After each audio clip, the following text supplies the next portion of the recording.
Why did the ground open and swallow more than 200 people at once? It sounds like something pulled from myth or legend, but this wasn't fiction. This was real judgment in real time, before a real nation wandering in the wilderness. And the earth didn't open because God lost his temper. It opened because pride finally spoke too loudly to be ignored. The story begins quietly. It always does. Korah was not an outsider. He wasn't a pagan or an enemy of Israel. He was a Levite, set apart, trusted, honored. He served close to the presence of God, but somewhere along the way, what God gave him stopped being enough. Proximity without humility is dangerous. Korah looked at Moses and thought, why him and not me? He looked at Aaron and thought, why should he be priest? Aren't we all holy? So Korah gathered others, Dathan, Abiram, and 250 leaders of the congregation. Influential men, respected men, men with voices people listened to. And together they confronted Moses, not with swords, but with words sharp enough to cut. You take too much upon yourselves. All the people are holy. Why do you exalt yourselves? It sounded spiritual. It sounded fair. But it wasn't about equality. It was about authority. Moses didn't argue. He didn't shout back. He fell face down. Because when rebellion is dressed in holy language, only God can expose it. So Moses proposed a test. Tomorrow, he said, bring your censers before the Lord. Let God show who truly belongs to him. Morning came. The air was heavy. The 250 men stood confidently, incense burning in their hands.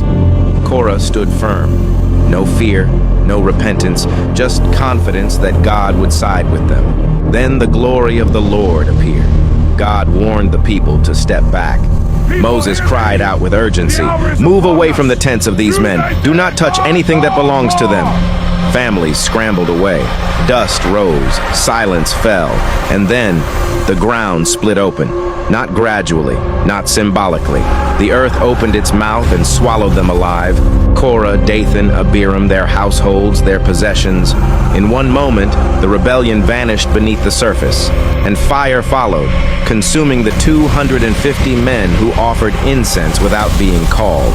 The message was unmistakable. You do not choose your calling. God does. But here's the most sobering part.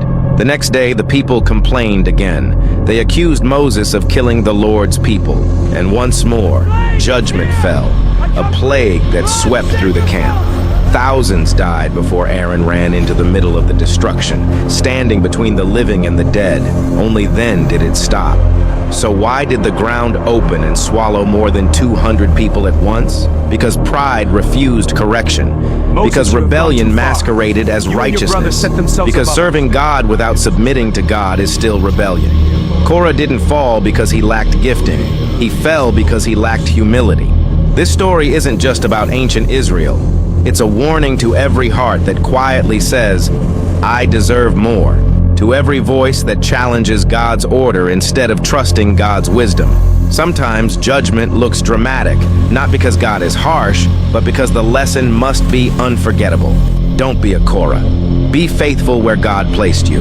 Be humble under his authority. And remember, when God assigns a role, it is always safer to obey than to compete. Because the ground only opens when pride refuses to bow.